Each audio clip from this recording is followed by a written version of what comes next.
궁궐 후원, 새카만 어둠이 깔린 밤이에요. 달빛은 구름에 가려 흔적도 없고 바람은 으스스하게 휘몰아치죠.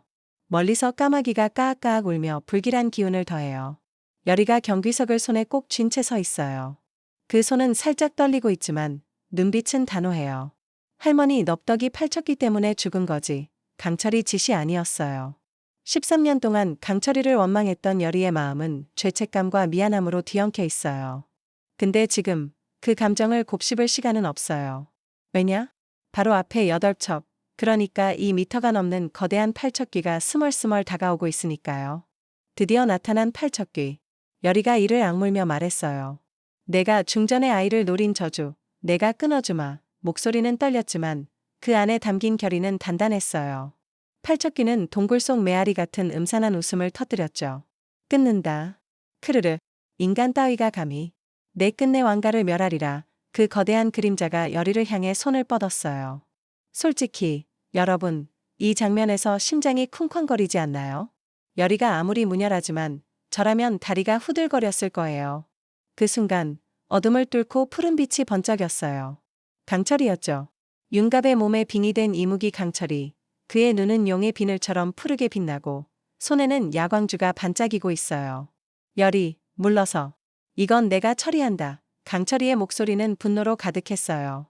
야광주는 강철이의 실력을 담은 보물이지만 그걸 다 쓰면 강철이의 존재가 사라질 수도 있다고. 여리는 다급하게 외쳤어요.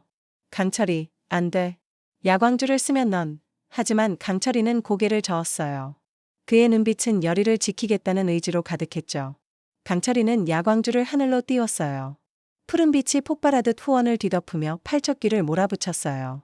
크아악. 팔척귀가 고통스러운 비명을 지르며 사라졌지만 그 대가로 강철이의 몸은 점점 허물어지기 시작했어요. 여러분, 이 장면 눈앞에 그려지시죠? 강철이의 몸이 마치 가벼운 낙엽처럼 무너지는 거예요. 여리는 눈물을 글썽이며 달려갔어요. 강철아, 왜 내 목숨까지 걸어야 해? 강철이는 힘겹게 미소 지으며 말하죠.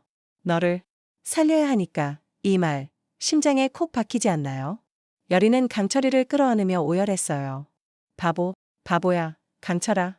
기운내. 여러분, 여기서 강철이 이야기 좀 해야겠어요. 강철이는 천년 수행 끝에 용이 되려다 인간 아이 때문에 실패한 이무기죠. 인간을 증오하며 100년간 괴롭혔는데 윤갑의 몸에 갇히면서 인간의 감정을 느끼기 시작했어요. 특히 여리를 볼 때마다 가슴이 저릿저릿한 그 느낌.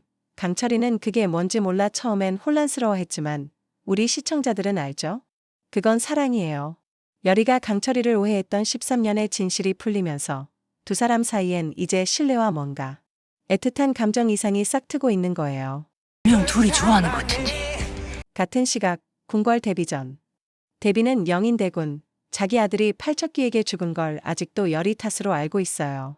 촛불이 깜빡이는 방 안, 대비는 맹인 판수 풍산과 마주 앉아 있어요. 대비의 눈은 분노와 두려움으로 떨리고 있죠. 풍산, 내가 말한 대로 여리가 영인대군을 죽였다면 왜 아직도 그 아이가 궁을 배회하는 것이냐?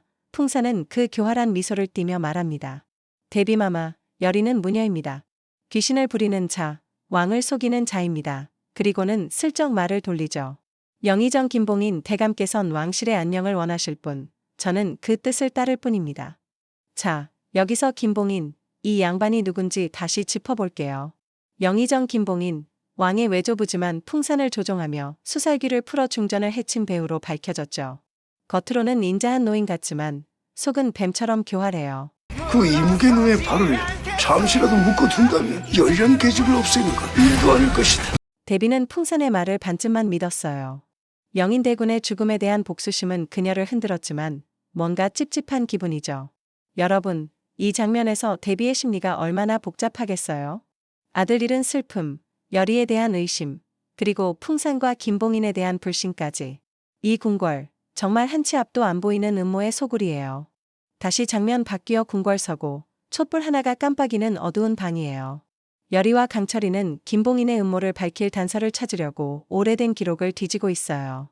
종이 넘기는 소리가 조용히 울리고 여리는 책장을 넘기다 뭔가를 발견했어요. 강철아, 여기 선왕 시절의 학살 기록이야. 팔척귀의 원한이 여기서 시작된 것 같아. 강철이는 피곤한 목소리로 물었죠. 학살? 인간들이 또 무슨 짓을 한 거지? 여리는 무거운 목소리로 대답해요. 백성들을 죽이고 그 원한을 덮기 위해 무당들을 모두 처형했어. 여리는 눈물이 맺힌 목소리로 말했죠. 미안해, 강철아. 13년 동안 너를 원망했어. 하지만 이제 알아. 넌 할머니를 죽이지 않았어. 우리 할머니 죽인 게 네가 아니라 팔척이었다는 걸 왜 말 안 했냐고. 여러분, 이 장면 정말 울컥하지 않으신가요? 여리는 13년 동안 강철이를 증오했지만 그게 모두 오해라는 걸 알았어요. 강철이는 여리가 상처받을까 봐 그 진실을 숨기고 묵묵히 미움을 받아왔죠. 강철이는 조심스레 여리의 손을 잡았어요. 이제부터는 내가 너를 지켜줄게. 야광주가 다 소진돼도 여리는 결연하게 말하죠. 아니야. 같이 싸우는 거야. 팔척귀도 김봉인도 다 끝낼 거야.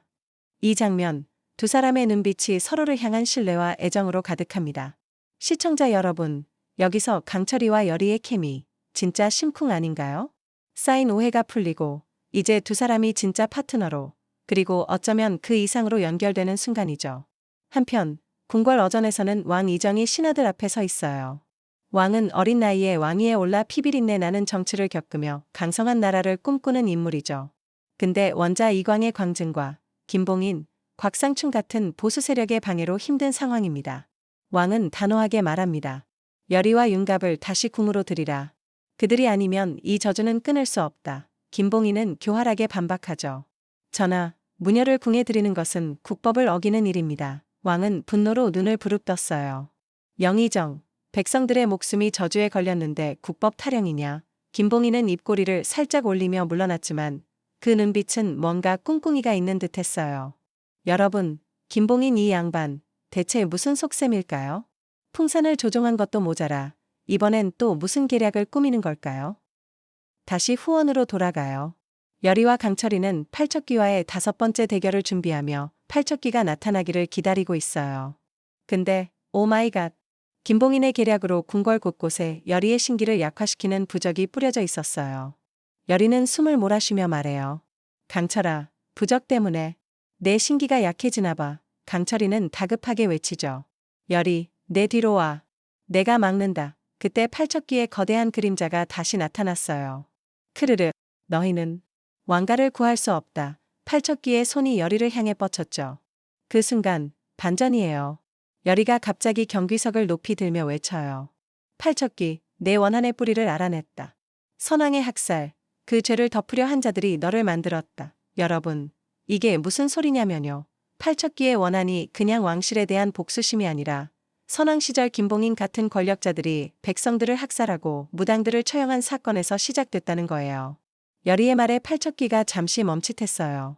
크르르, 내가 무엇을 아느냐. 여리는 떨리는 목소리로 계속했어요. 내 원한, 내가 풀어줄게. 그러니 왕가를 해치지 마. 근데 팔척귀가 그렇게 쉽게 물러날 리 없겠죠. 다시 거대한 손이 여리를 덮쳤어요. 강철이는 이를 악물고 마지막 남은 야광주를 터뜨리며 온 힘을 쏟아냈어요. 푸른 빛이 폭발하며 팔척귀를 몰아붙였지만 강철이는 이내 쓰러지고 여리는 비명을 지르며 달려갔죠. 강철아, 팔척귀는 다시 후퇴했지만 여리의 눈앞에서 강철이도 다시 쓰러졌어요. 여리는 강철이를 끌어안으며 울부짖습니다. 강철아, 제발 정신 차려. 내가 잘못했어. 강철이는 힘겹게 손을 들어 여리의 뺨을 쓰다듬었어요. 여리야, 내가 웃는 걸 보고 싶었어. 그 순간 어둠 속에서 누군가가 나타났어요. 가섭 스님이었죠. 가섭 스님은 차분한 목소리로 말했어요. 여리야, 아직 희망이 있다. 강철이의 야광주는 소진되었으나 내 신기가 그를 붙잡을 수 있을 거야. 여리는 눈물을 닦으며 고개를 끄덕였어요. 스님, 어떻게 하면 강철이를 살릴 수 있나요? 가섭 스님에게 여리가 강철이를 살릴 수 있는 방법을 물으며 이번 이야기는 끝이 납니다. 여러분, 강철이는 어떻게 다시 살아날 수 있을까요? 여리는 팔척귀를 이겨낼 수 있을까요? 그리고 김봉인의 음모는 어디까지 이어질까요? 귀궁, 무서운 귀신 이야기지만 결국 여리와 강철이의 희생과 사랑이 얼마나 큰 힘을 발휘하는지를 보여주는 드라마입니다. 여러분, 오늘도 저의 상상력으로 귀궁의 운명을 뒤흔들어 봤는데요. 실제 방송과는 많이 다를 수 있으니 재미로 그냥 들어주시면 감사하겠습니다. 팔척귀보다 더 강력한 여러분의 좋아요, 한방, 무녀 여리도 깜짝 놀랄 구독 한 번씩 부탁드릴게요. 끝까지 들어주셔서 감사합니다.